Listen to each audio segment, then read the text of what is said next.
باللہ من الشیطان الرجیم بسم اللہ الرحمن الرحیم۔ سورہ کوثر کا بہت ہی پاورفل وظیفہ۔ آپ نے یہ وظیفہ صرف 3 دن کرنا ہے۔ صرف 3 دنوں کے اندر اندر آپ کی جو بھی بڑی سے بڑی حاجات ہوگی، جس مقصد کے لیے آپ اس وظیفے کو پڑھو گے، آپ کا وہ مقصد انشاءاللہ 3 دنوں کے اندر اندر پورا ہو جائے گا۔ آپ کا مقصد کوئی بھی ہو، آپ کی حاجات جتنی مرضی بڑی ہو، آپ کی پریشانی کوئی بھی ہو، آپ جس بھی مقصد کے لیے اس وظیفے کو پڑھو گے، آپ کا وہ مقصد انشاءاللہ 3 دنوں کے اندر پورا ہو جائے گا۔ آپ نے یہ وظیفہ جمعرات، جمعہ اور ہفتہ 3 دن یہ وظیفہ کرنا ہے۔ انشاءاللہ یہ وظیفہ کرنے سے آپ کی ہر جائز حاجات، آپ کی بڑی سے بڑی پریشانی ختم ہو جائے گی۔ آپ چاہیں یہ وظیفہ اپنی شادی کے لیے کر رہے ہیں، آپ کی شادی نہیں ہو رہی، اس کے لیے کر رہے ہیں، آپ کو اس میں بھی کامیابی ملے گی۔ آپ بے روزگار ہیں، آپ کو کوئی کام نہیں مل رہا، آپ اس کے لیے بھی یہ وظیفہ کر سکتے ہیں۔ آپ کے دشمن ہیں، ان سے چھٹکارا پانے کے لیے بھی آپ یہ وظیفہ کر سکتے ہیں۔ کسی کے دل میں آپ اپنی محبت پیدا کرنا چاہتے ہیں تو اس عمل کے لیے بھی آپ یہ وظیفہ کر سکتے ہیں۔ آپ کی کوئی بھی حاجات ہو، کوئی بھی مقصد ہو، آپ اس وظیفے کے ذریعے اپنا مقصد پورا کروا سکتے ہیں۔ صرف 3 دن اس وظیفے کو کرنا ہے۔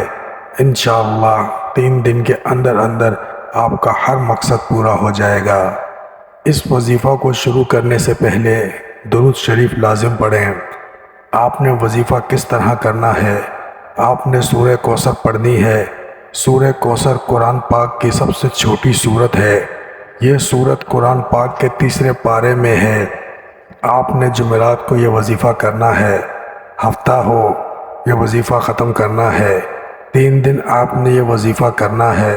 جمعرات کے دن آپ نے نماز فجر کے بعد اول آخر درود شریف پڑھ لیں۔ اس کے بعد آپ 129 دفعہ سورہ کوثر پڑھ لیں۔